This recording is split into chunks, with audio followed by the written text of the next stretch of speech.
Hey guys, I've never been more excited about anything we've done at The Lion Within Us as I am right now. This July, we're kicking off our brand new leadership mastermind groups. These are small, exclusive cohorts, just 7 men per group, designed for Christian men who are ready to stop drifting and start leading with clarity, conviction, and true accountability. We're talking real discipleship here, not just content. So every other week, these groups gather for high-impact sessions, hot seat sessions where issues are processed with a counsel using biblical insights, and one-on-one follow-ups. We're talking true accountability and a circle of brothers who are helping you transform into the man God's called you to be. But here's the deal. This isn't for everyone. If you're not ready to be challenged, stretched, and sharpened, it's probably not your time. However, if you want to see if you're ready, go to thelionwithin.us and submit your info in our Leadership Mastermind interest form. Fill it out, and we'll be in touch to see if there's a fit. The bottom line is this. If you're tired of the same old conversations and you know that there's more purpose, more strength, more leadership inside of you, then this is your moment. Don't settle for surface level. Step into something deeper. Because the man God's called you to be doesn't drift. He leads. Go to thelionwithin.us and fill out the Leadership Mastermind interest form. And let's find out if this is your next step to truly unleashing the lion within. Welcome to The Lion Within Us, a podcast serving Christian men who are hungry to be the leaders God intends you to be. I'm your host, Chris Granger. Let's jump in. All right, guys, meet episode time. Let's get right into it, okay? So the scripture of the week is in Jeremiah, first chapter, 5th verse. Before I formed you in the womb, I knew you. And before you were born, I consecrated you. I appointed you a prophet to the nations. Fellas, spend some time to unpack this in our spiritual kickoff episode. So go back and listen to that, okay? For sure. And again, we do a SKO every day, Monday through Friday within our Lion Within Us community. Head over to thelionwithin.us to get that started today. Now, this episode is probably, I will rank it easily top 5 ever for the Lion. The most raw as well. Seth Gruber. Seth Gruber came in and he brought down the house, fellas. So he founded the White Rose Resistance in 2022. This is the fastest growing pro-life ministry in America. He launched the 1916 Project last year, and this book absolutely rocked me on my heels. And to go along with it, he has a vital documentary that is just, it's unbelievable, guys. It's an awakening to the church in the role that we play today against this cultural war. So he's a young guy, fights for the preborn. He's all about just sharing information and knowledge. He's a breath of knowledge first and foremost. This episode's different. We didn't put ads. I didn't think it was appropriate to stop him. So I let him go, okay?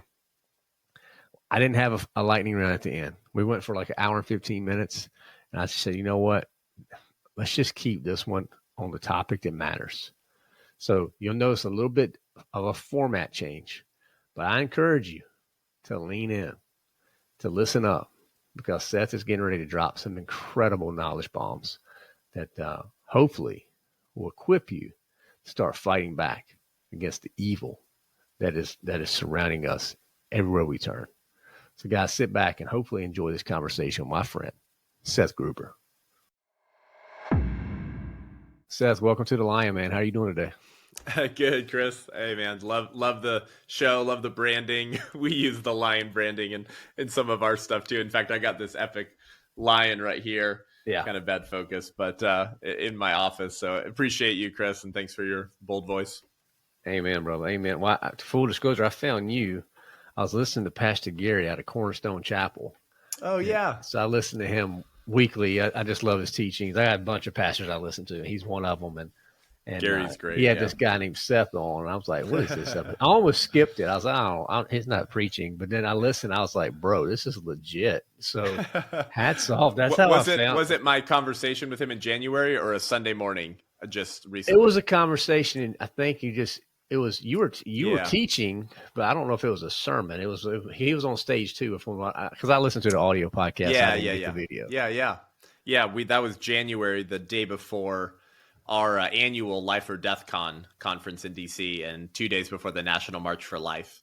And so we actually brought Pastor Gary Hamrick to my conference, and he's been a warrior for a long time, and the IRS hate him. They've tried to come after his church because of how bold he is on the issues. Yeah. That's kind of why I like him. Yeah, that's awesome. I've leaned in because as he gets going, I'm like, all right, let's go. So I found out about you, the 1916 project. I was like, all right, we got to make this happen. So I'm super pumped. And before we get into it, I always like to start a little light.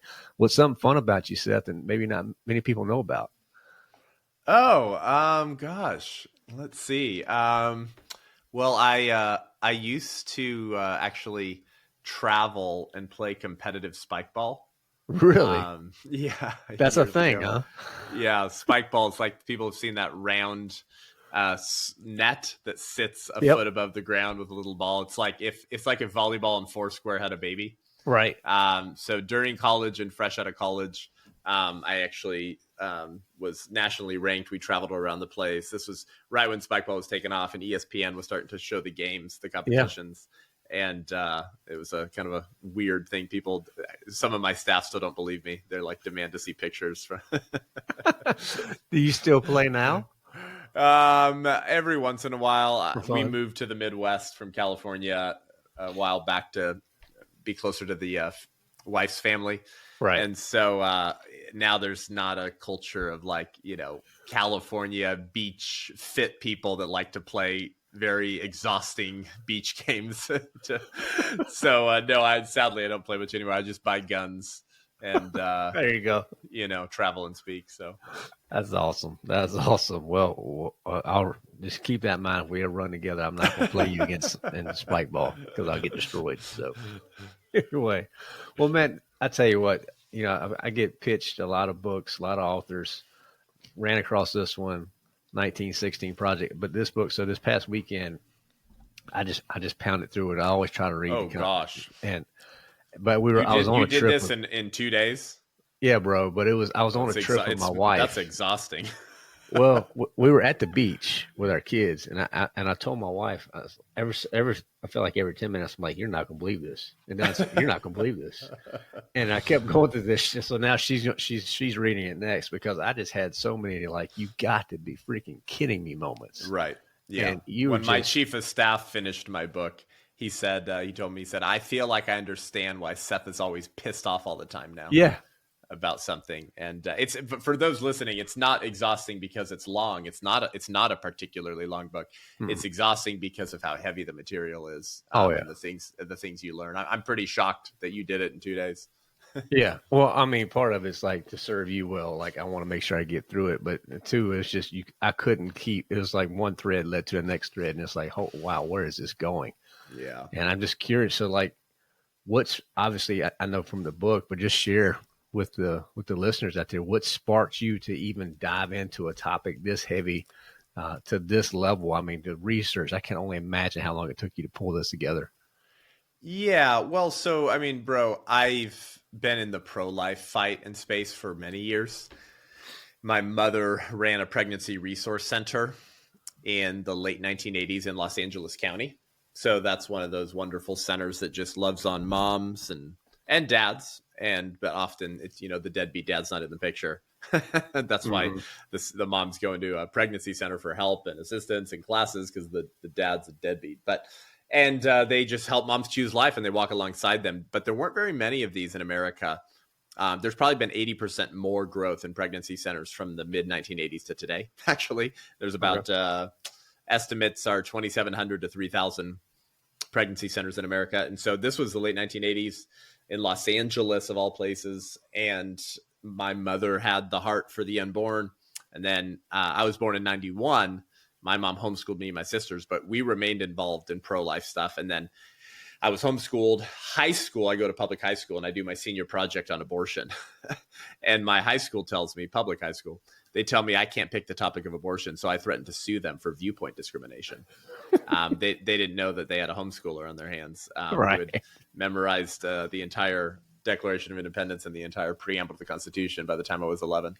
And so they backed off, and I did whatever I wanted to do. I did my topic of abortion for my senior project, and I volunteered at a pro-life ministry in Orange County because you had to do fieldwork volunteer hours. Like, I don't know if they still do this because of all the gay porn and in the schools, in the sex ed and all the reduction in standards, you know what I mean? Uh-huh. But at least I was that last generation of high school students that had like a semi-normal high school experience. Like, you could be friends with people on the left if you were conservative and they didn't want to throw you in a Bernie Sanders like gulag. You know what I mean? Like I graduated high school in 2010, and anyone listening to this who's, I would say, is like early 30s to 40s kind of knows that like it wasn't shortly after that where so much of the political division began on almost every topic, where it's like you were supposed to hate people who had a differing opinion and all the CRT and the porn in the schools and all this insanity. And so I kind of was able to escape that, but I had friends who disagreed with me. And I realized as a pro-life kid raised in the church with a mom who ran a pregnancy center, I didn't have very good answers to a lot of my pro-choice friends. And I was convicted by that. I was 18 at the time.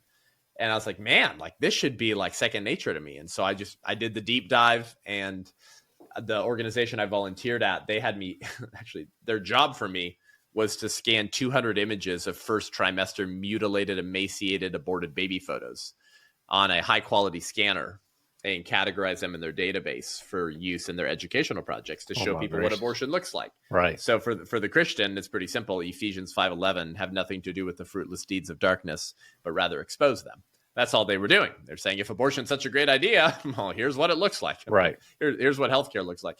But I had never seen those images before, Chris. And at 18 years old, Christian home, Christian parents, mom who ran a pregnancy center, I had never even seen what abortion did to little babies. And these were all first trimester, emaciated, mutilated, aborted baby corpses.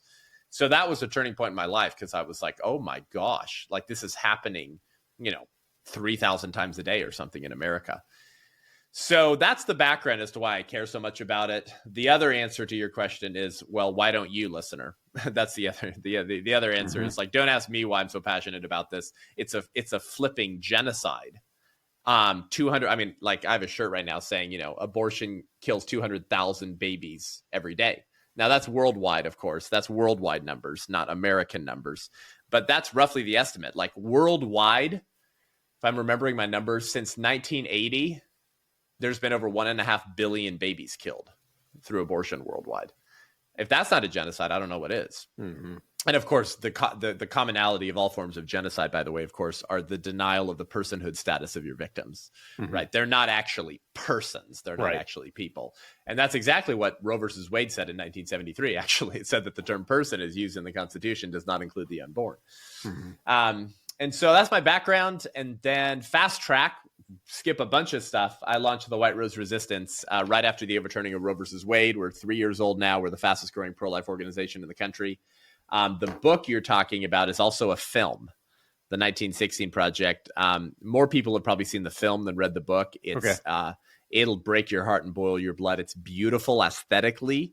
And any church can host a screening of the film by going to the 1916project.com. Any church in the world can host a screening at their church for their people by going to the 1916project.com.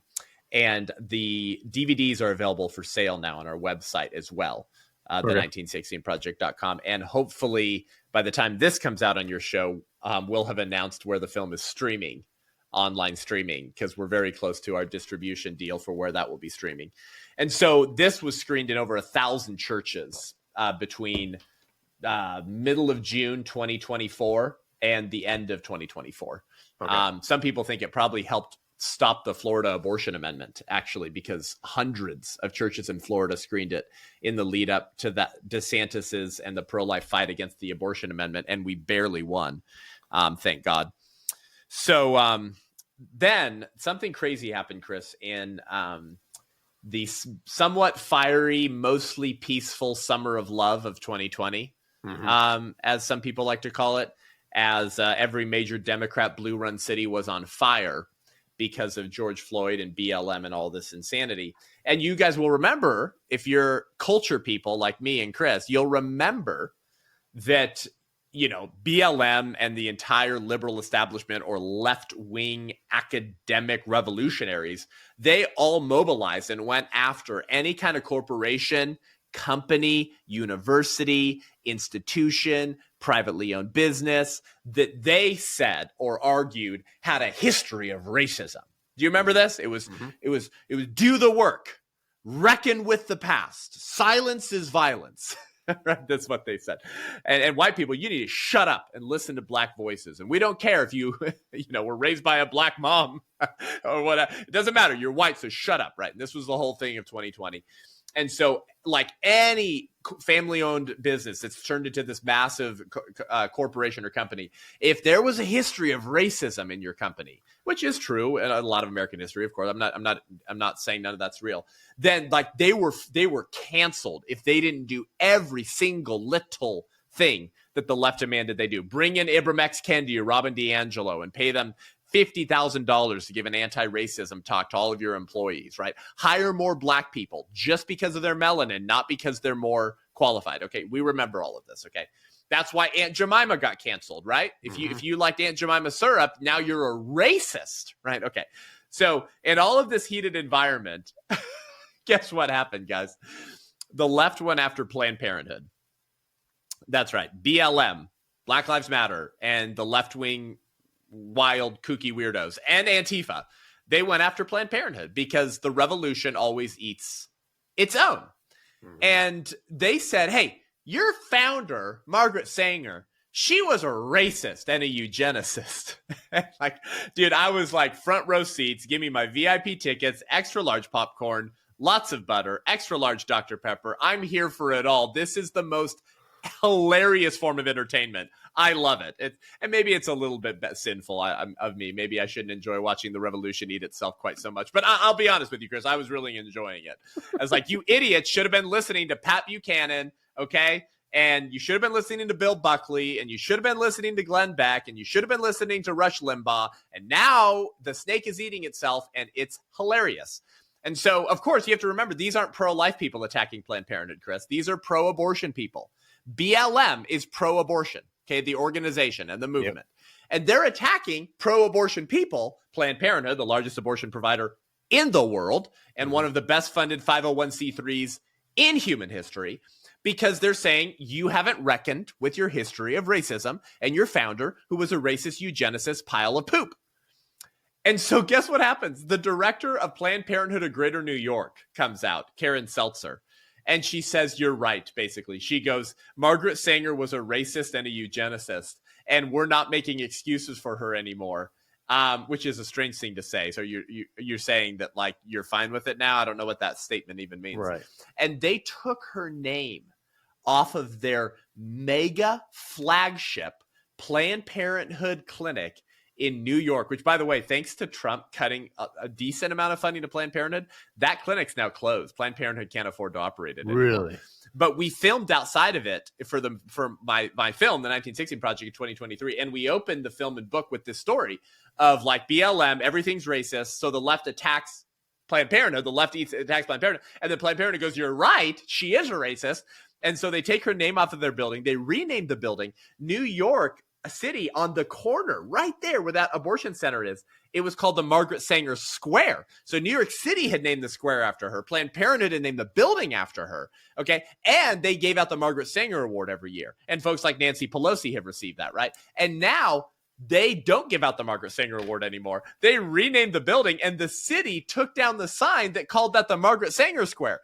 So I'm watching all this unfold in 2020, Chris, and I'm like, yo, if there's so much rotten history here that even Planned Parenthood has to acknowledge it and start doing cleanup, that was their form of tearing down the statues, right? They're basically tearing down their own founder statues.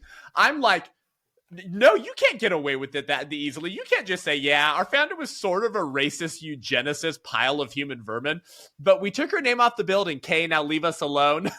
No. You're not going to get away with that easily. And I decided I'm going to blow the freaking top off of the entire history of who you are, what you came from, what the seed was, what the beliefs and ideologies were when you were founded, who your board members were, who your funders were, who your founders were, where you had your centers, where you had your clinics, what kind of initiatives and projects you were launching, and what was the proposals in those projects to tell the whole public what the goal of that was.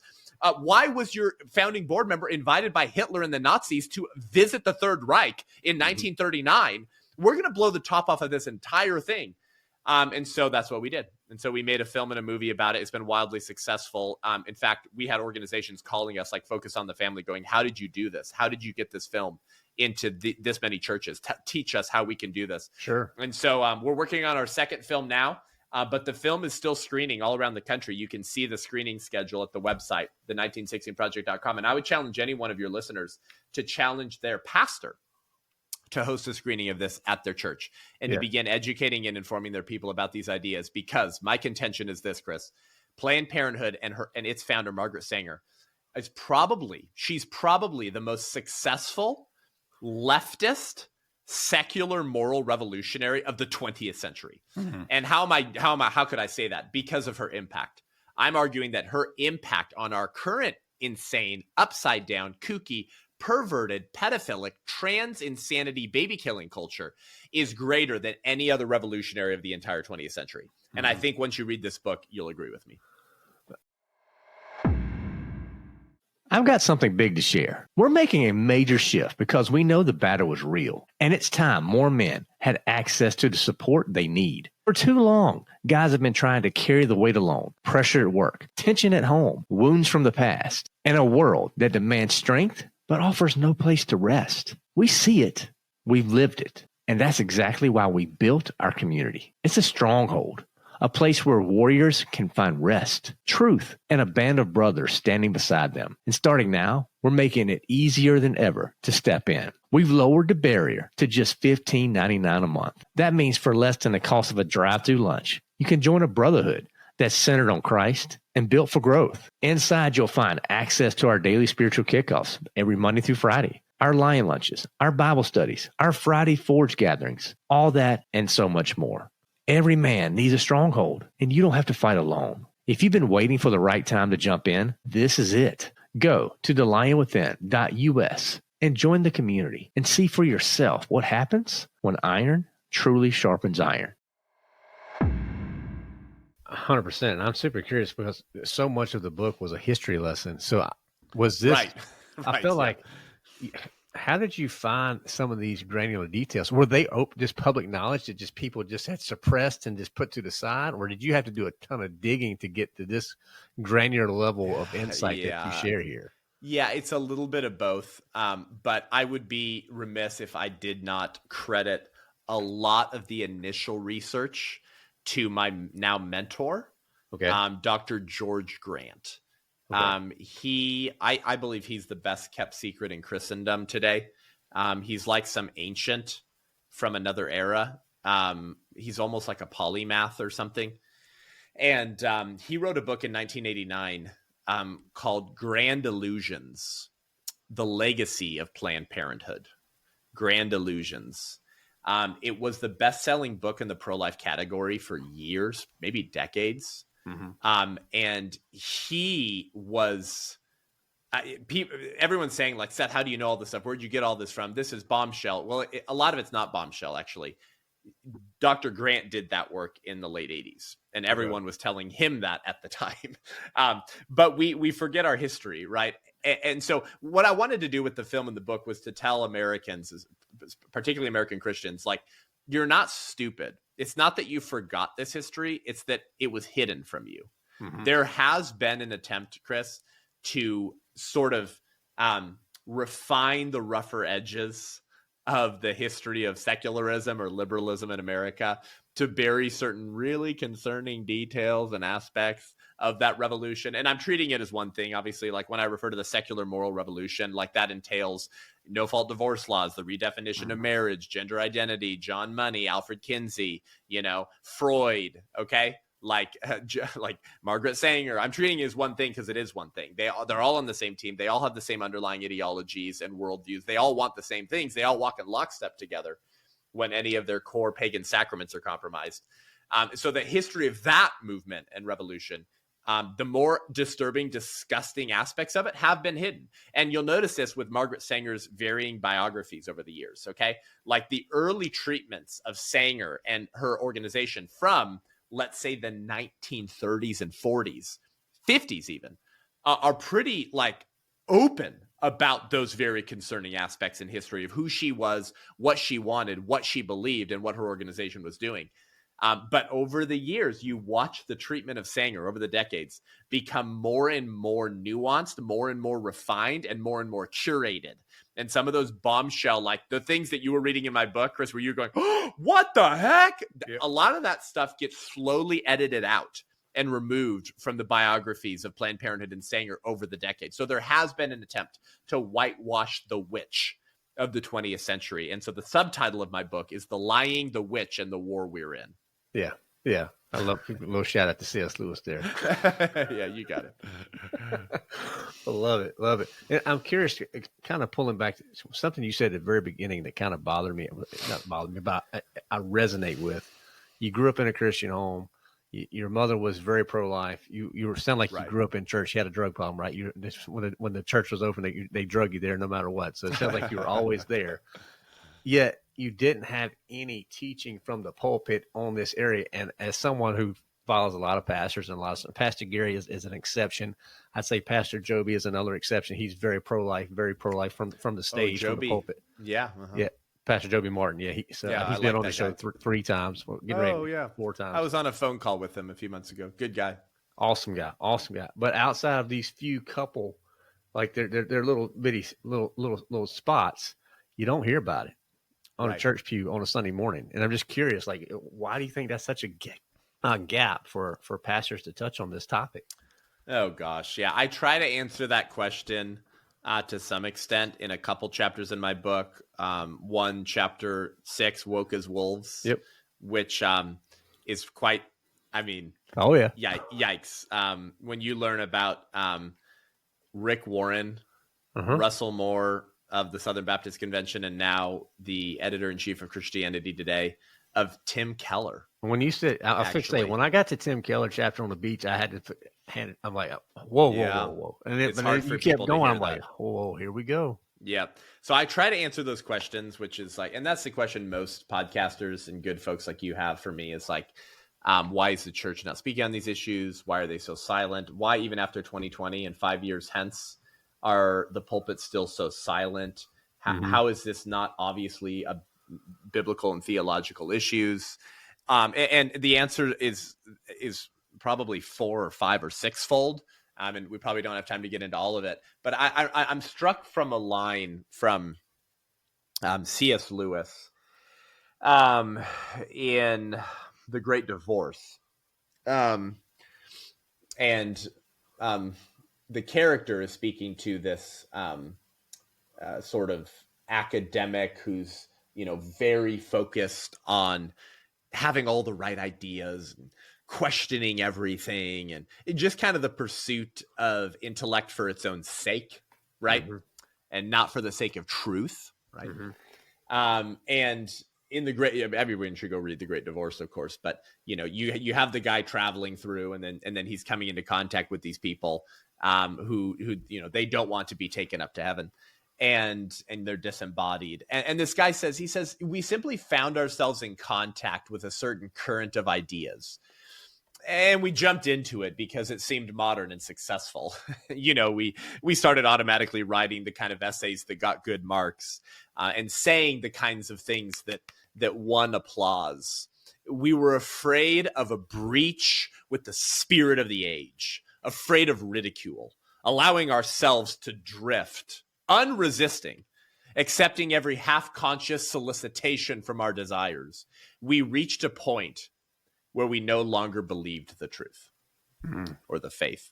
And that line always struck me as just powerfully explanatory as to how the church got to this moment. I think at some point in the early 20th century, Chris, perhaps during the fundamentalist modernist split, is probably the best place to place this split, if you will, or this new way for the church to engage the culture that, by the way, is totally foreign to the history of Christendom, totally foreign to the history of the church, actually, over 1900 years. It's probably somewhere around the fundamentalist modernist split, right, where the fundamentalists are, trying to protect the purity of Christian doctrine from every new wave of heresy attacking the church. And so they focus, this is maybe where we get like just preach the gospel. Right. They focus on like, we need to preach the truth of the scriptures, verse by verse, theological purity, Christian doctrine, undefiled against these waves of heresy and these progressive attacks against Christian orthodoxy. But they completely pull back from the culture war. They completely pull back from cultural and political issues. And then the modernists just become your leftists, right? That your modernists just become your Jim Wallace's, like Sojourners magazine, if anyone knows who that is, total idiots. They're actually apostates, right? But the modernists just begin to, create a hip, sexy, relevant Christianity that's actually just apostate because they want to get the applause of the world, right? Sure. And they want to be like the world. But because the fundamentalists weren't offering any substantive rebuke to what was happening or Christian understanding or worldview application of what your faith means in this kind of culture and how should Christians stand, we get the early seeds of this new sort of cultural engagement within the church that says, you know what? The way to end abortion is to save souls. Right, because people are going to do evil things, but if they meet Jesus and their hearts change, then maybe they'll stop doing these wicked things. In fact, Tim Keller was famous for this sort of engagement to the culture, and I'll give you an example that I actually use in the book, by the way. But I think the reason I'm gonna is I think it's a perfect screenshot, and it's sort of indicative of how the church today chooses to engage the culture. And I'm going to say it's all stupid nonsense, basically. So okay. Tim Keller has this essay from the late 90s, I think, in Christianity Today. This will be hard for some people who love Tim Keller. Listen, I've got some Tim Keller books on my shelf. I benefited from them. I'm open to rereading them. Okay, I think God used him in many ways, but I think he did a ton of damage in the last 10 or 15 years of his life. I think no one moved the Overton window further left in American evangelicalism than Tim Keller. Okay. Actually is what I think. And so he writes this essay and he tells his story. By the way, good luck finding a Tim Keller sermon where he calls abortion child sacrifice to Baal or Moloch. Find me a sermon where Tim Keller preached against abortion from the pulpit. I don't mean in some podcast when he was asked, are you pro-life? Okay, that's ridiculous. I mean, as the shepherd, okay, of Redeemer Presbyterian Church in New York City. Find me a Tim Keller sermon where he preached boldly against abortion. I have not been able to find it in years of searching. Okay, that should be your first warning sign, by the way.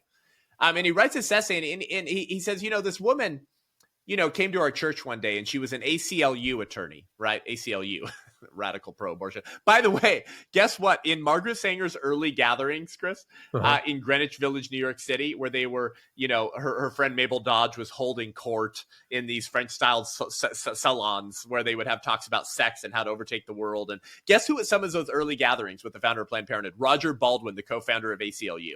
Come on. Okay. So like they were plotting this stuff. Like you're not a conspiracy theorist or a QAnon Alex Jones weirdo listener. You're not that. If you think, you know what, maybe they hatched a plan for how to destroy Western civilization. And maybe it was taught to professors who then took on tenured positions at American universities to shape the minds of the next generation. And maybe that strategy of cultural degradation, of tearing down the fruits of Christendom and replacing it with neo-pagan revivalism, maybe that was actually hatched long ago and it was taught to generations of young people who then lived out those premises in their life. You're not a QAnon weird theorist if you believe that. That's actually what has happened.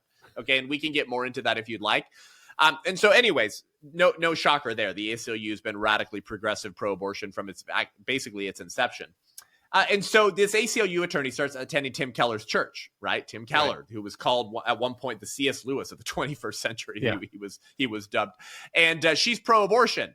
And he tells his story in this Christianity Today article. And she ends up getting saved. Praise God, right? And she gets involved in, I think, a Kathy Keller Bible study. And she ends up coming to Pastor Tim Keller one Sunday and says, Pastor Tim, is abortion wrong? Because I'm starting to think maybe it is. And Pastor Tim, which, by the way, the fact that she didn't know the answer to that question is another indictment on the ministry and preaching of Tim Keller. If she had been going there for years and gotten saved, why had she never heard anything about the slaughter of children in the womb? in the name of radical feminism. That the fact that she had to ask the senior pastor that That's at all is an indictment on Pastor Tim Keller's ministry and preaching, by the way. So, okay, anyways, get back to my story. So he says, yes, it is wrong. Okay, he says it's wrong. And she goes, okay, yeah. And she goes, I just want to tell you, Pastor Tim, that had I seen any references to the pro-life movement and the unborn child when I began attending Redeemer Presbyterian Church, I would have never come back. But if abortion's wrong, she tells Pastor Tim, you should certainly say it's wrong, but I'm glad about the order in which you did it. Meaning, I'm glad that you never challenged people who are visiting or your own believers. Like, I have to wonder how many believers at Redeemer Presbyterian Church before Pastor Tim passed. I have to wonder how many of them were pro-abortion and voting for pro-abortion Democrats. Why? Because Pastor Tim was a registered Democrat in the state of New York. Pastor Tim Keller was. Mm-hmm. By the way, that's proof. Like, I can show you that. Okay. And so I'm wondering how many of his congregants are voting for Democrat politicians who run on the platform of child sacrifice, because he never disciples his people from the pulpit on these matters. Mm-hmm. And so Pastor Tim uses this a conversation with this ACLU attorney who got saved at his church as an example. I'm not ripping this story out of the context of his article. If your listeners would like to go find it, he uses that as a screenshot or an application or an example as to why we should not preach moral truths before elevating Christ. He uses this as an example as to say we shouldn't be like saying, you shall do this and you shall not do this, right? Meaning what? Like, don't kill babies. Rather, we should be preaching Christ, right? And then when people get saved, then maybe they'll stop killing their children. Mm-hmm. And so maybe that's how we'll disciple the nations. Of course, I always wanted to ask Pastor Tim the question, did you apply that same evangelistic cultural engagement model to racism? And of course, the answer is no. Mm-hmm. The answer is no, Chris. Yeah. And I give that example in the book, right? He has this sermon from 2020 or a Facebook post or something, and he says that to not speak is to speak, that to not vote is to vote. And that those, he was talking about those in the 1850s who maybe took the position of, I'm not political, so I'm not going to vote for or against slavery. And he says those people were essentially casting a vote for the status quo, which was protecting slavery, by their decision to not vote. So he calls them morally culpable and insinuates that they were sinners, that it was sin to not vote against slavery. But then he tells his own congregation through his writing, through this Facebook post, that you have spiritual license to vote for the same party that believes a different class of human beings aren't persons today, because that's just good, wise, strategic, evangelistic engagement with the culture, which just goes to show you that he doesn't have the same burden for the lives of the unborn who are being slaughtered in the name of radical feminism that he allegedly did for the lives of those being defined as non-persons by the Democrat Party and treated as property. Mm-hmm. Okay. Mm-hmm. So like that's sort of a screenshot or an example to answer your question. Like, why does the church not speak boldly on these issues? Where are the pastors, right? Why do we even have the phrase, the pro-life movement? That's a good question to ask. Yeah. Because do you want to know what? The pro-life movement used to go by another name, Chris. Christendom. Mm-hmm. Christendom. Mm-hmm. Before there was a pro-life movement, before 1973, it was the local church standing against infanticide, the sexual mutilation of children, the raping of little boys, the sexual abuse of women, and the killing of babies in the womb. Yes, abortion has been mainstreamed and culturally normalized in the West in a way that we've never seen before in history, but abortion has always been around. There are early church fathers from the 2nd, 3rd, and 4th century publicly decrying abortions and calling for the criminalization of all involved in the killing of a baby in the womb. Okay, the church has always stood against abortion and infanticide, and they were involved in rescuing infants abandoned to die outside of Roman infanticide walls because they were deemed unfit or the wrong gender or they had a cleft lip. And early Christians would they set up what were called life watches. It was basically the first iteration of sidewalk counseling. Well, maybe it was actually the Hebrew midwives and the rescuing of Moses. Maybe it was that, right? Here's a baby we're going to kill. We're going to rescue them. But basically, first century Christians set up life watches outside of the perimeter of the old Roman infanticide walls, where infants were abandoned to die from exposure to the weather or from animals eating them alive. And early Christians would set up believers to watch for when Romans would abandon their infants, and then they'd go rescue them. raise them in the fear and admonition of the Lord and adopt them into a Christian family. So like before there was a pro-life movement, this was what marked the early church. This is what marked the church for 1900 years, was their opposition to these same sorts of evils that today, bro, we can't even get most pastors to preach against from the pulpit, much less have a ministry at your church where you mobilize believers to go stand outside of abortion centers and save babies doomed to die, or tell your people you have an obligation to vote for the pro-life candidate, and you have an obligation to know who you're voting for and to weed out rhino Republicans who run on the platform of protecting the unborn, but then betray the unborn when it really matters. You have an obligation to vote in such a way that would end the slaughter of children. How many pastors will say that from the pulpit? Yeah, very and I'm telling you that that's not asking for much.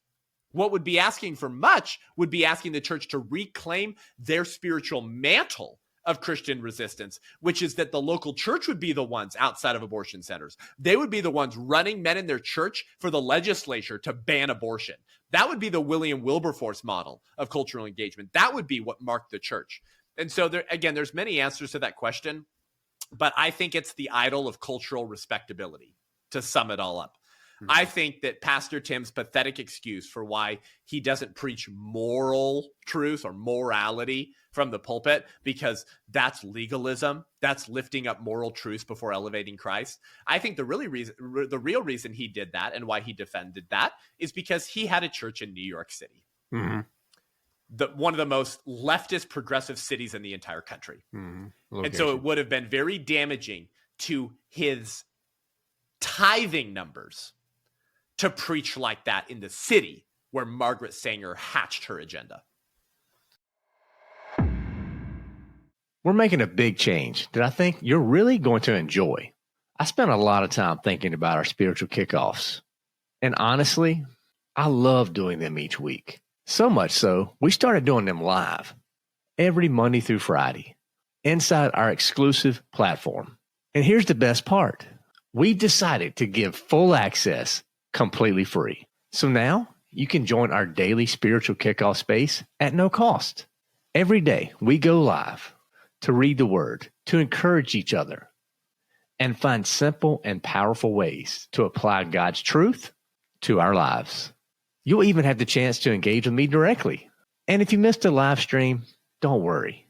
The videos are posted the same day, so you can catch up whenever it works for you. This is exclusive, behind-the-scenes content that is not available anywhere else. And now we've removed every excuse. So if you're ready to get started, head over to thelionwithin.us and grab your free access today. Let's grow together. And how much of this always comes back, Seth, to follow the dollar? I mean, I feel like so much of it comes there as well. Idol of mammon. Yeah.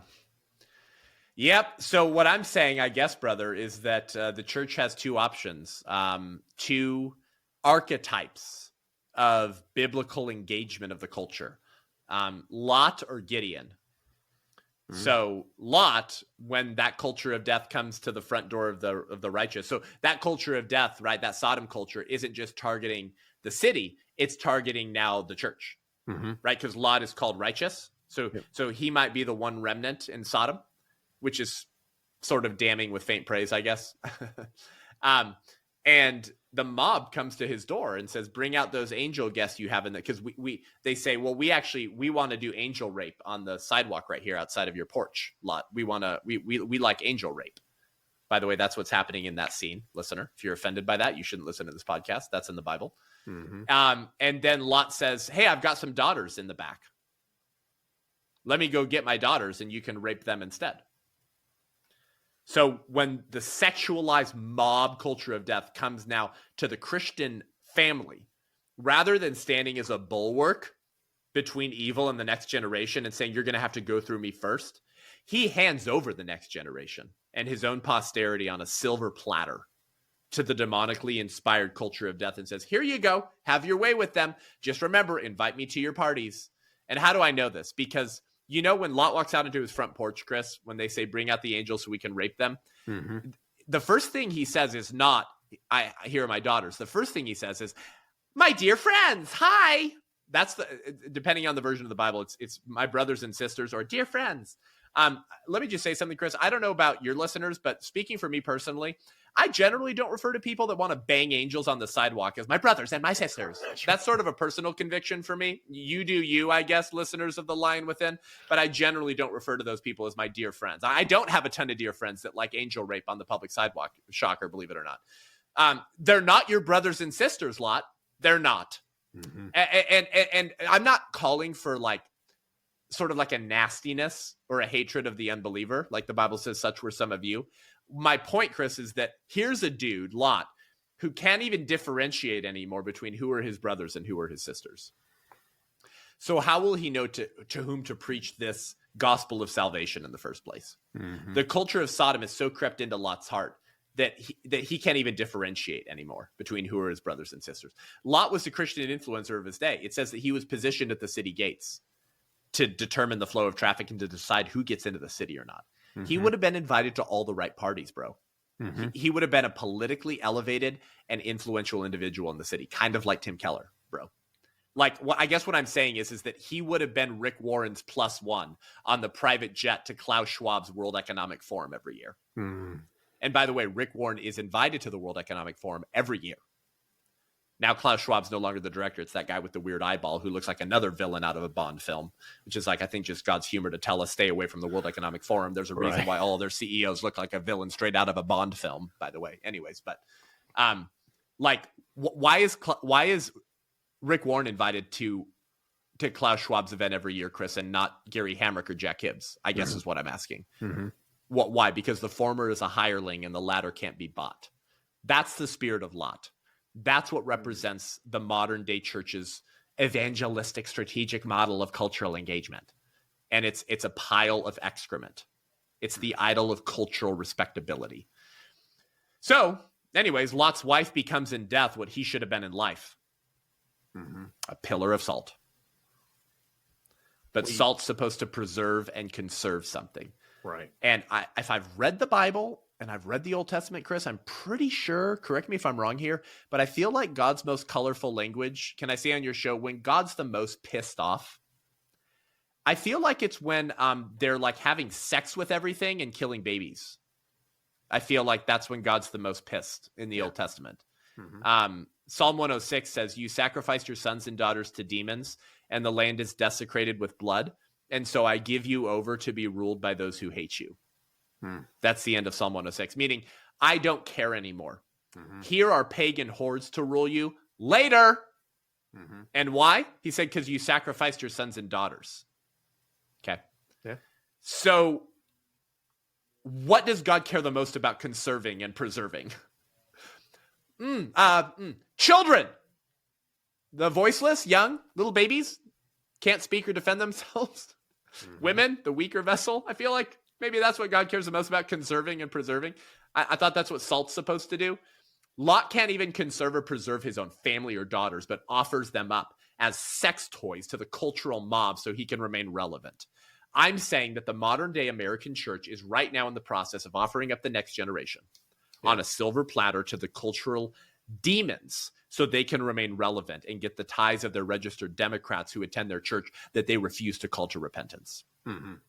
That's one archetype, and I think that represents most of the American church's cultural engagement.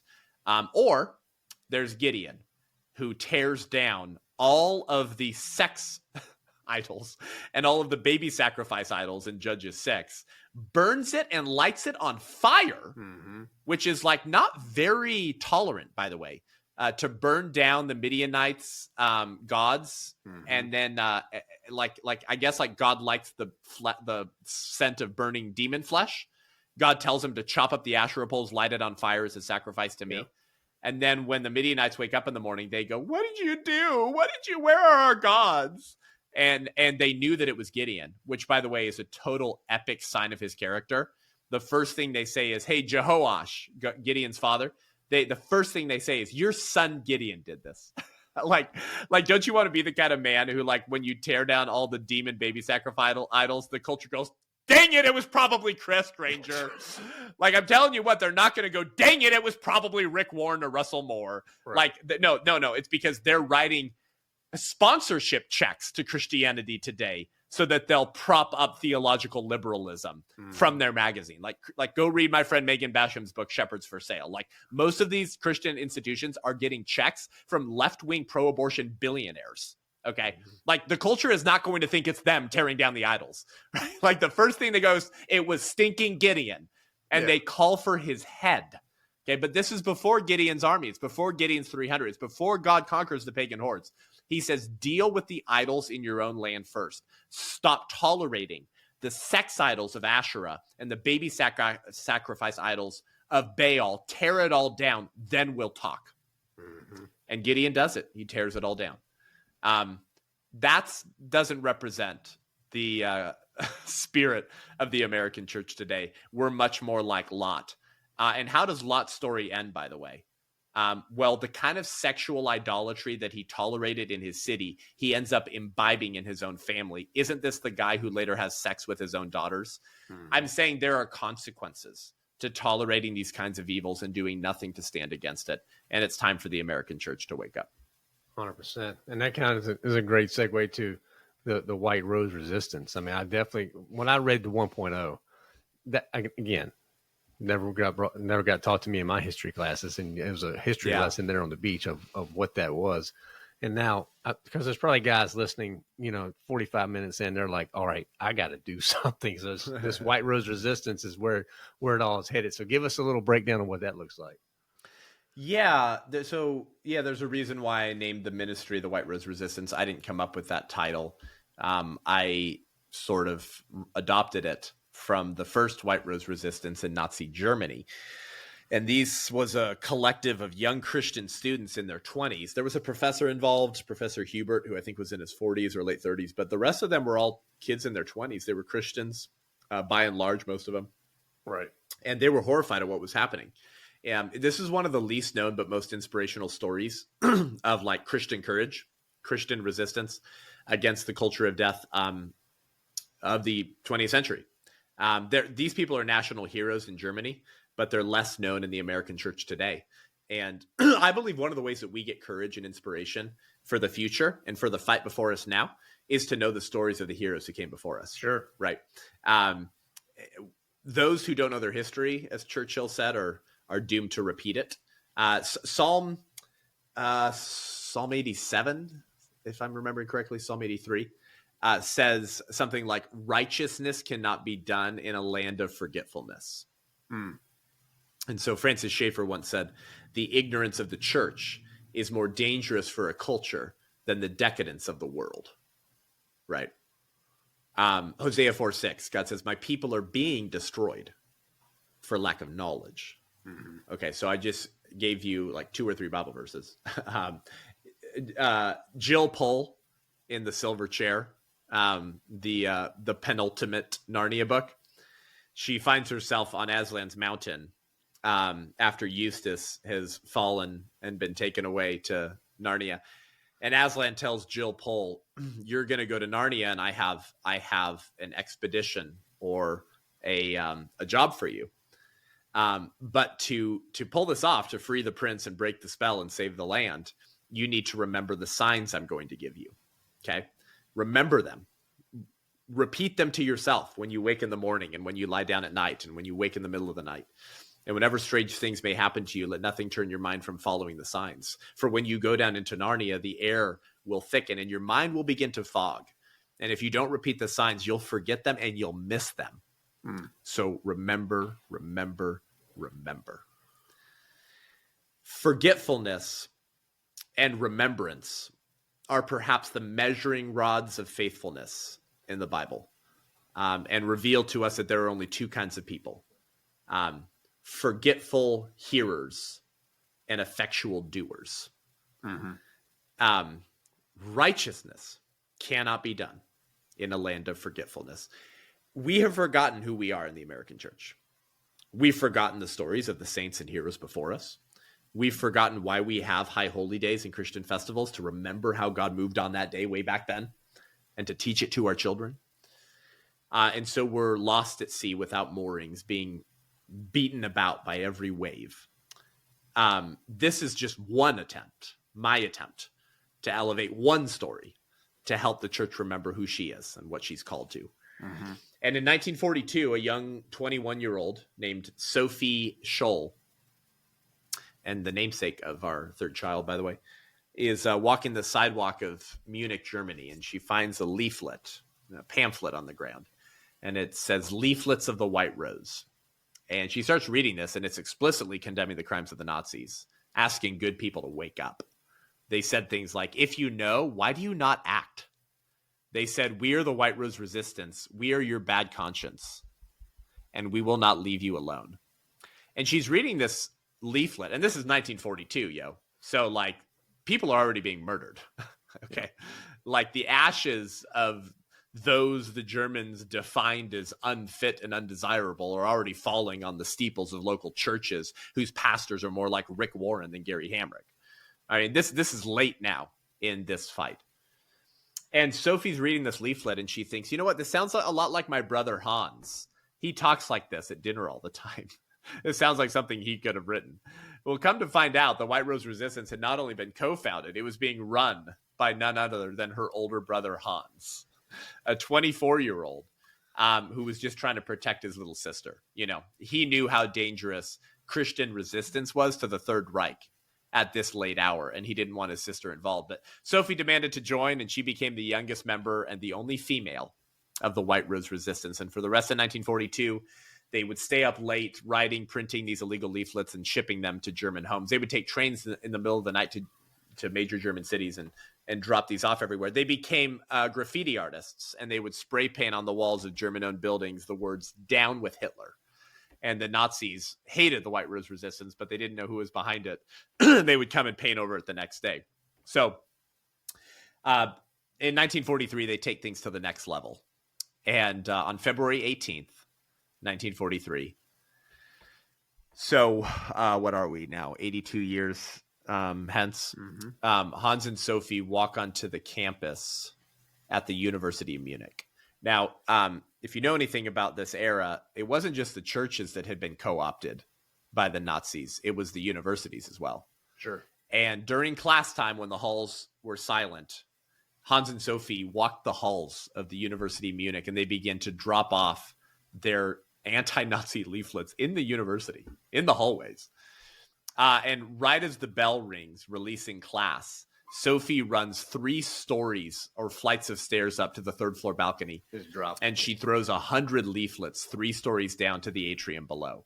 I mean, it's a pretty baller BA kind of act. Like, you know, when you throw paper, it goes everywhere, right? And the janitor actually caught Sophie in the act, called the Gestapo, and had Hans and Sophie arrested. This was February 18th, 1943. They spend the next 4 days in prison, being brutally interrogated and physically abused. I think Sophie's interrogation lasted for something like 13 or 14 hours. They refused to rat out or implicate any of their other friends, although Hans had tried to eat the last leaflet on him to bury evidence, but they found half of it. They matched it to the handwriting of a man named Christoph Probst, who was part of the White Rose Resistance, that they did not want at the university that day because his wife was in the hospital recovering from childbirth. Right. Now for a daughter he'd never meet. They arrested Christoph Probst hours later on the same day, and the 3 of them were in prison in Stadelheim prison for 4 days. Their bravery and courage and calm in the face of death even disturbed the prison guards. Yeah. Who ended up relaxing the rules to let Hans and Sophie meet with their parents in a side room right before being taken to the guillotine. That would be the chopping block. And because it was a trial with no, it was like it was a trial. Well, this is total kangaroo court. Yeah. I mean, you know, there's a jury, but the Roland Freiser, the presiding judge, he's an interesting guy to do history on. That guy was a whack job. Mm-hmm. That guy was insane. He was one of Hitler's favorites, I think, Freiser. So basically, this guy just screams at the jury and tells them how to vote. I mean, it's a kangaroo court, right? Yep. During the court proceedings, this was pretty cool. I think Hans and Sophie's father broke into the courtroom during the proceedings. Right. And as he was escorted away by the Nazis, he screamed out, "You will one day stand where they sit now." You go, whoa, meaning the judgment seat, judgment seat. And Sophie and Hans refused to recant or apologize for any of their deeds. And in this meeting with her mother right before she was beheaded, Sophie's mother looked her doomed daughter in the eyes and said, "Remember Jesus, Sophie." And Sophie said, "Yes, but you too, Mama. You too." Thanks to her prison cellmate, Elsie Gebel, who later wrote a letter to Hans and Sophie's parents telling them every final moment of their daughter's life, we have some sense of where Sophie's mind and head was at and her final thinking and speaking. And allegedly, towards the end of her life in this prison cell, Sophie said, "How can we expect righteousness to prevail when there's hardly anyone willing to give themselves up individually to a righteous cause?" And she looked out her cell window and she said, "Such a fine sunny day, and I have to go now. But what does my death matter if through us thousands of people are awakened and stirred to action?" I think she was sitting in that prison cell asking herself the question that many American Christians are asking today, Chris. Okay. Which is something like this: what the heck is happening to my country and how did we get here? I think most good common sense, especially patriots or Christians, post Fauci, who I'm still waiting to be hung in the public square, I think are just saying, like, what is going on? How did this happen so quickly? Of course, the answer is it didn't happen so quickly. It happened gradually for decades. And they're wondering, how did we get here? How do we stop this? What's happening, Mike? I think Sophie was asking those kind of questions as well. Where is the church? How did this happen?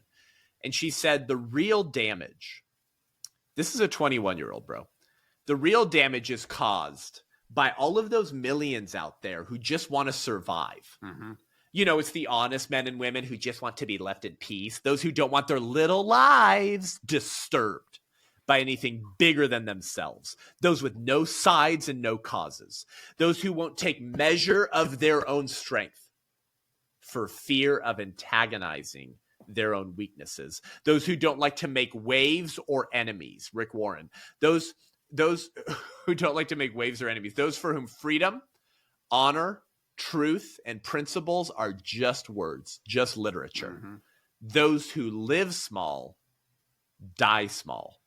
She said, it's the reductionistic approach to life. If you keep it small, you'll keep it under control. If you don't make any noise, the boogeyman won't find you. But it's all an illusion. Because they die too. Mm-hmm. You know, those people who roll up their spirits into tiny little balls so as to be safe. Safe from what?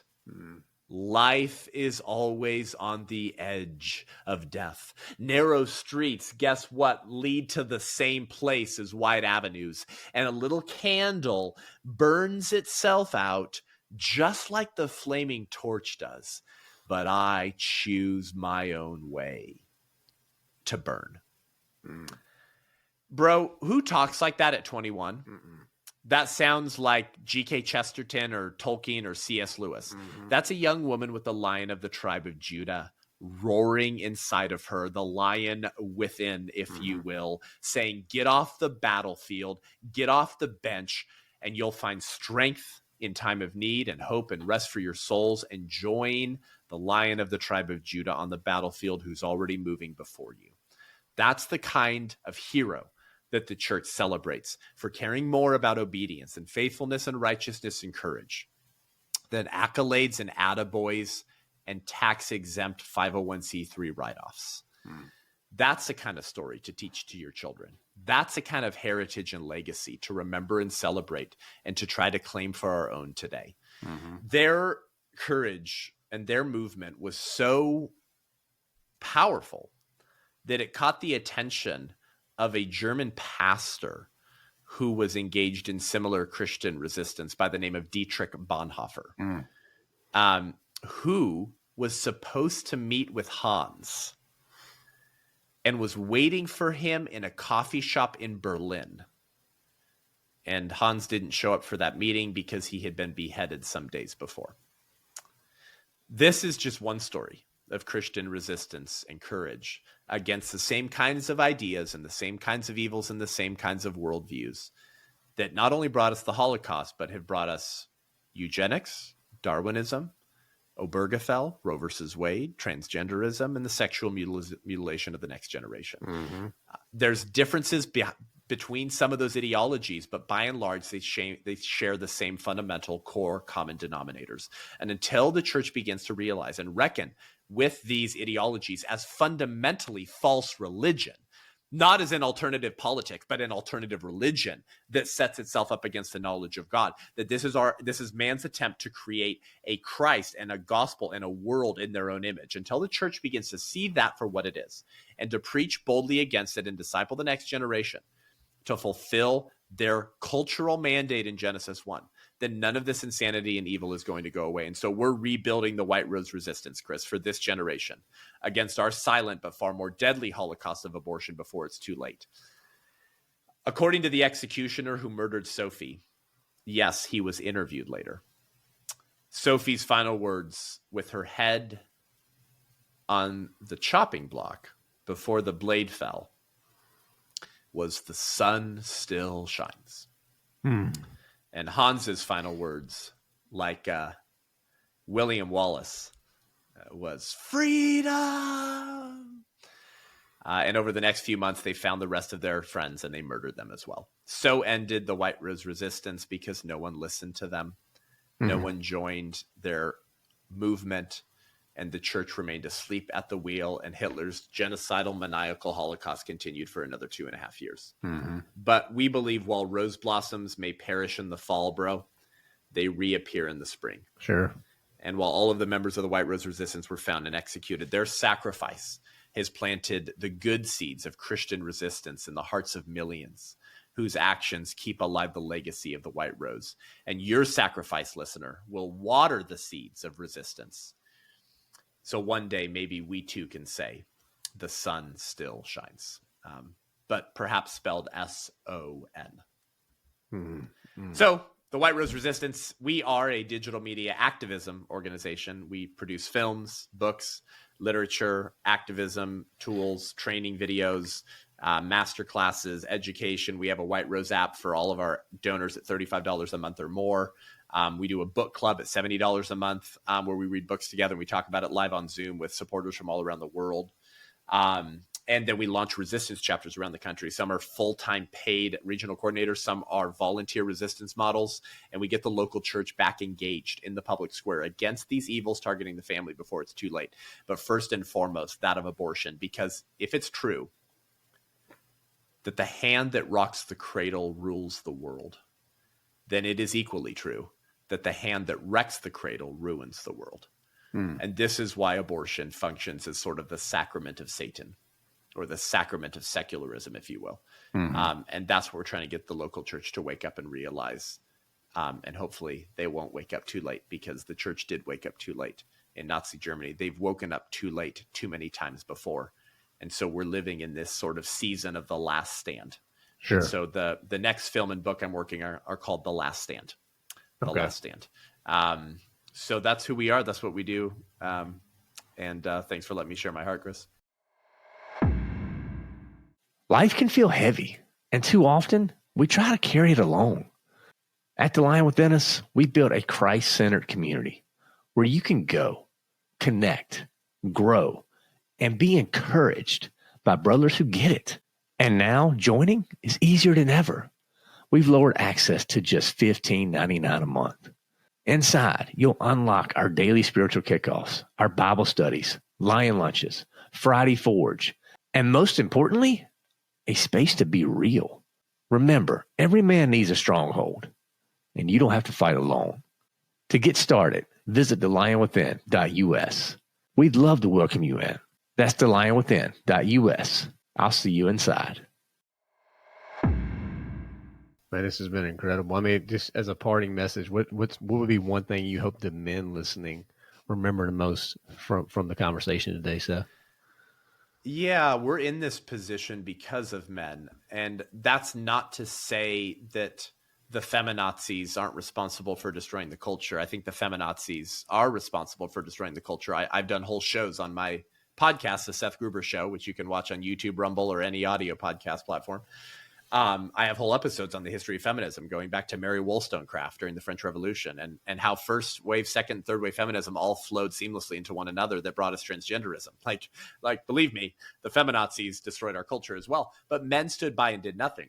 Similar to Adam in the garden, we are still standing by and watching the women make the bad decisions, and we're not speaking up. So we're culpable as well. Mm-hmm. I know there's people like to joke in the church, like it was Eve who brought sin into the world, but it's really not true. I mean, it says Adam was standing right there next to her. Yep. And the men of the West are still today standing next to the women of the West, watching them eat the fruit.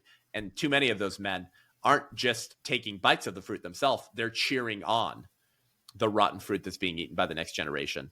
And so I believe that men are crucial to the solution because they're called to be protectors and providers. Probably your men were fuming listening to this when we were discussing Lot, because every man feels that sort of protection of their own children. You know, imagine saying, here are my daughters, rape them instead. Like we love to rap on Lot because he does nothing to protect his own children. But what are you doing, man, to protect your children and your grandchildren who are not here yet, who will inherit the culture that you live in now? It was Bonhoeffer who once said, the ultimate test for a moral society is the kind of world that it leaves to its children. Mm. The culture we hand to our children will be the culture that we created. Okay? Mm-hmm. A culture is to us what water is to a fish. It's all we know. It's what we swim in. Mm-hmm. And we help control the environment that we swim in. And so I guess the call to men is to stop making excuses and don't stand by the sidelines anymore. There's many things you can do. I mean, if you're living in a blue Democrat state, you should try showing up at an abortion center sometime where they're still killing babies through surgical abortions. And you should graciously try to plead with moms driving in to talk to you and to choose life and to offer them the help and support of your local church. Mm-hmm. That would be a pretty bold first step of action to take. You know, begin to inform yourself about, the political landscape of your state. We got a lot of people who run on a conservative pro-life platform who are Republicans, but then they end up betraying the cause of the unborn when it really matters. So you can't just say vote Republican. You have to find the right people. Maybe your church needs to start running the right people, spirit-filled men who feel called by God to run for office to protect the children. There's so many things you can do. Our ministry offers some training and mobilization and some inspiration and some tools. Okay. You can bring me out to speak at your church. I have a whole team of speakers, actually, because I can't make all these events. You can host a screening of my film, The 1916 Project. Begin with knowledge. If we're being destroyed for lack of knowledge, then seek knowledge. Begin to understand how we got here so that you're fired up to do something and you understand how to reverse engineer the sexual revolution. But, G.K. Chesterton once said, the true soldier fights not because he hates what is in front of him, but because he loves what is behind him. Chesterton said that we're perpetually being told that what is wanted is a strong man who will do things. But what is really wanted is a strong man who will undo things. And that will be the real test of strength. That's Gideon. Gideon undoes, reverse engineers what had happened with the Midianites and the Israelites. He tears down the statues. He destroys the norms. And God blesses that courage and obedience. We need men like Gideon today who are willing to stand contra munda, against the world, to all that is normalized and celebrated, and simply learn to say no. Sometimes showing up and simply saying no is enough. Right. We did a rally outside of an abortion center that was due to open in Beverly Hills in 2023.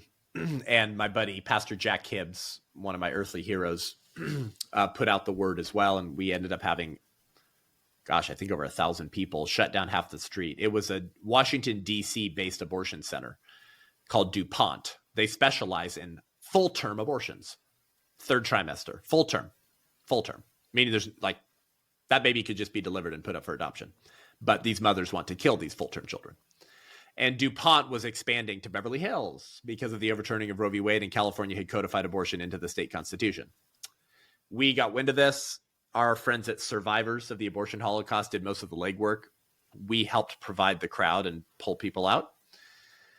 And I spoke. We had speakers, pastors, and worship. In the middle of the event, one of the event organizers got an email from the lawyer representing the building owner saying that the building owner had just rescinded the lease to DuPont and was not allowing them to open in that facility.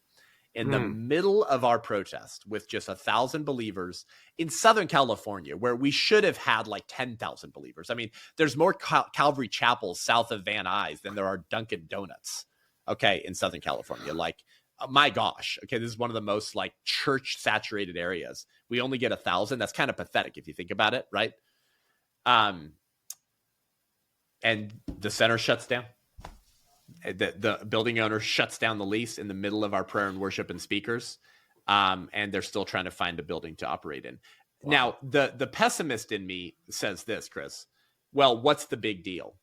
It's California. Abortion's still legal through point of birth. A woman who would have gone there will find somewhere else to go. That's the pessimist in me. Sure. Okay? But the takeaway lesson from that is this. What if the local church in Southern California had been showing up that often, that loud for the last 50 years? Amen. We wouldn't be in the position that we're in at all. Right. That's the takeaway. Men need to learn how to stand up.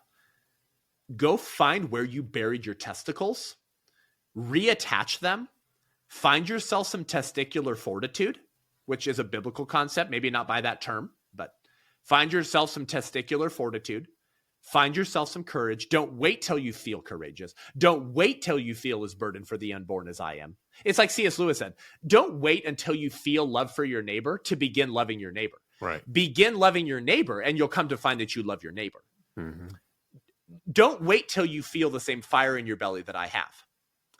Though I'm kind of concerned if you don't. But go anyways in obedience, and you will come to find that you are righteously indignant against this kind of evil. That's right. Men need to learn how to stand up, speak up, push back, and show up, and just learn to say, you know what? No. And men who are called to lead the church ought to be the ones doing that locally, all across the country. But we've read too many Tim Keller books. We've read too many Rick Warren books. We have the spirit of Lot. And unless something changes, I'm saying right now, you will lose Western civilization. Now, okay, maybe that's God's plan, right? I mean, the blood of the saints is the seed of the church, Chris. Maybe God's plan is for the church to go into real persecution in California. In America. By the way, earlier this year, let's see, I think it was May, the gay married, quote unquote, you can't be gay married because there's no such thing, but the governor of Colorado just signed a bill in May that functionally would allow the state to kidnap your minor gender confused kid and sue any parent who's non-gender affirming under child abuse statutes and remove the kid. Okay. That's happening under a Trump administration at a local state level in Colorado. Mm-hmm. Okay. You can't go too much further off that cultural cliff before you lose your civilization forever. Sure. And of course, we haven't gotten into all the like immigration stuff, which connects to all this stuff, the illegal invasion immigration, because the Democrats' plan is to make all those people voters. And history has shown that illegal immigrants who come here tend to vote Democrat for 2 generations at least. So good luck abolishing abortion, church, when the Democrat Party has fundamentally changed the voting block so that they imported illegal aliens and foreign voters, gave them citizenship, knowing they'll all vote for Democrats, and just ruined the voting sort of red landscape of South Dakota or North Dakota or Tennessee. Good luck getting good legislation passed when now you have, out of nowhere, illegal people suddenly given citizenship who are going to vote for abortion. A lot of people don't like it when I speak about other issues that aren't abortion because they say, Seth, stay in your lane. But all this stuff connects. Like, how are we supposed to abolish abortion at the state level? Because Roe v. Wade sends it back to the states when the Democrat Party right now are trying to give citizenship, therefore voting rights, to a bunch of illegals who they know will vote for Democrats. That is for abortion. How are we going to do this? Like, you have to consider all these things. We haven't even got to any of that, of course. But until the local church begins to speak into these issues and disciple the next generation, none of this is going to stop. J.D. Unwin, in his book, Sex and Culture, studied 86 civilizations over 5,000 years and found a 100% correlation between sexual insanity, kooky, weirdo stuff like that we see through the West right now, and the decline of that civilization, and a 100% correlation between sexual, monogamous, heterosexual marriage-based cultures and cultural advancement. That's not like a Christian theological truth. That's observable historical fact. That when civilizations and societies go the way that we're going, and what do I mean by that? I mean cutting off the penises and genitals of minors.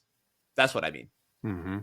I mean hiding the gender identity from parents of a 12-year-old at the junior high school upon the wish of that 12-year-old who doesn't want his parents to know that when he gets to school, he changes into a dress and he asks them to call them Sally. Mm-hmm. I'm talking about the state of Colorado kidnapping kids. I'm talking about a documentary I was in called The War on Children that my friend Robbie and Landon Starbuck put together that you should go watch right now, thewaronchildren.com, where a mom is interviewed in that documentary as one of the guests alongside myself, whose daughter in California was kidnapped from her by the state of California, who was gender confused, and they were hiding her from the mom because the mom wasn't going to be gender affirming until that daughter stepped in front of a train and killed herself. The state of California kidnapped a minor to protect her from her non-gender affirming parent. And that daughter, who thought she was a boy, killed herself by stepping in front of a train. That's the kind of stuff I'm talking about. Yes. Okay, I'm talking about like 3 gay dudes whose story I just looked at recently, who are living together and having sex with one another, and they're raising children in the same home. So these kids have no mommies, but they have 3 daddies, and they're being taught that that's normal. So children no longer have a right to a mother and a father. Mm-hmm. I'm talking about children who are bought and sold in third-party reproductive technologies. Shall I continue, Chris? I'm saying that those kinds of things can't continue for too much longer until you reach a cultural cliff that you won't climb back out of. And I'm not smart enough to tell your listeners when that is. Is it 5 years out? Is it 10 years out? Is it 40 years out? I don't know, but we all sense it, don't we? Mm-hmm. We all sense that we're living in that season of a last stand. Right.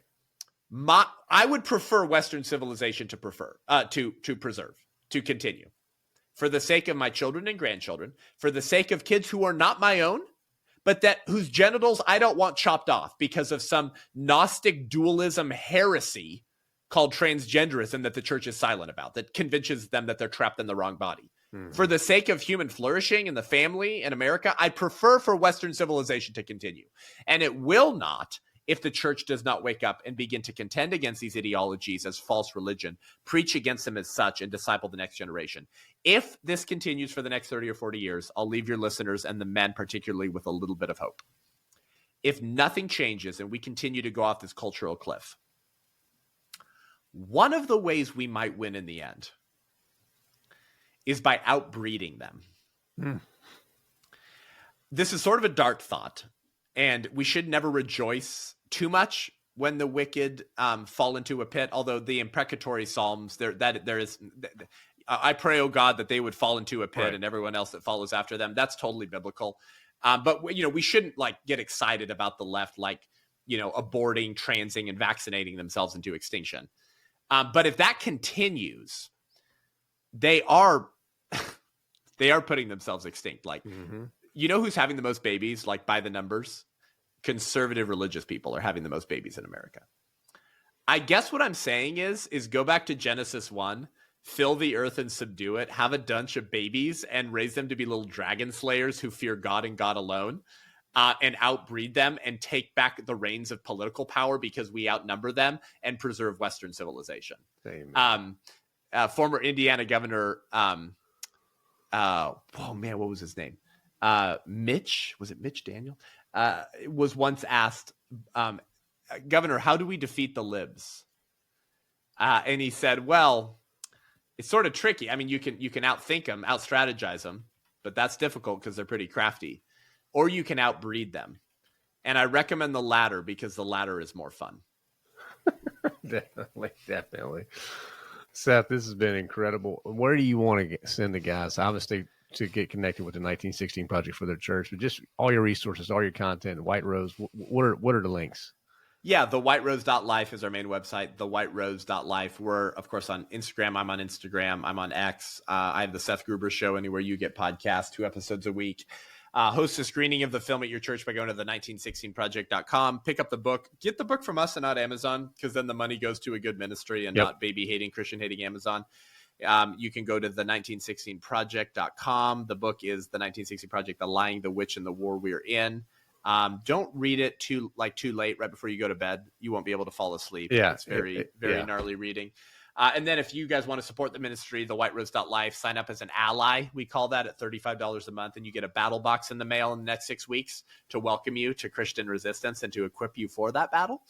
And then you can join our White Rose app, where if you're $35 a month or more, you can actually watch the 1916 Project. You can go through curriculum, pro-life apologetics, activism training, a pro-life masterclass, all this really cool stuff that's on there, communities, resistance chapters. $70 a month, we call that air support, and that's our Books in the Barracks book club. So you read books with yours truly, and we talk about it every other month live on Zoom. And of course, if you're super rich, you can give more. But that's how people can support the ministry or learn more. And thanks for letting me ramble, Chris. Seth, this has been awesome. We'll get those links up for you guys, and we got to have you back on at some point for sure. Awesome. Well, let's do it. Most men are fighting battles no one sees. Strained marriages, silent wounds, pressure to lead without a place to rest. That's why we created our community, to help build strength, sharpen, and support brothers just like you. And now it's even easier to join than ever. We've lowered access to just $15.99 a month. Immediately, you'll get our daily spiritual kickoffs, our Bible studies, Lion Lunches, Friday Forge, and so much more. Every man needs a stronghold, and you don't have to fight alone. Join today at thelionwithin.us. That's thelionwithin.us, and get started today. So, guys, I told you it was going to be great. So thankful for Seth for just the way he shared. The question for you is, how are you defending the voiceless in today's culture?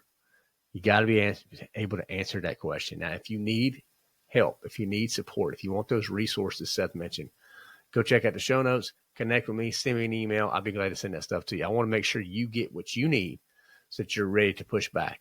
All right? So, again, so thankful for him. Head over to thelionwithin.us for all our resources as well. We're looking to even, Seth and I talk, we may even be starting a chapter or something to just equip you guys as well. So if this sparks you and you really like, Chris, I got to do something, send me a note, Chris@thelionwithin.us. I want to hear from you. We'll get connected. We'll talk, and we'll see how we together can go fight against this formidable opponent. But we have the Holy Spirit, and as Seth revealed, man, there's some powerful things that we can do to truly take action. So thank you guys for listening. Please, please, please, please share this. Okay? Send it to your pastor. Send it to your associate pastor. Send it to your worship leader. I don't care who you send it to at the church. They need to hear this, and there's not a listener to the Lion that doesn't need to do all we can do to at least get a viewing of the 1916 Project in your church. Take action. Time to go right now. Let's unleash the Lion within. We're making a big change that I think you're really going to enjoy. I spent a lot of time thinking about our spiritual kickoffs. And honestly, I love doing them each week. So much so, we started doing them live every Monday through Friday inside our exclusive platform. And here's the best part. We've decided to give full access completely free. So now you can join our daily spiritual kickoff space at no cost. Every day we go live to read the word, to encourage each other, and find simple and powerful ways to apply God's truth to our lives. You'll even have the chance to engage with me directly. And if you missed a live stream, don't worry. The videos are posted the same day, so you can catch up whenever it works for you. This is exclusive, behind-the-scenes content that is not available anywhere else. And now we've removed every excuse. So if you're ready to get started, head over to thelionwithin.us and grab your free access today. Let's grow together.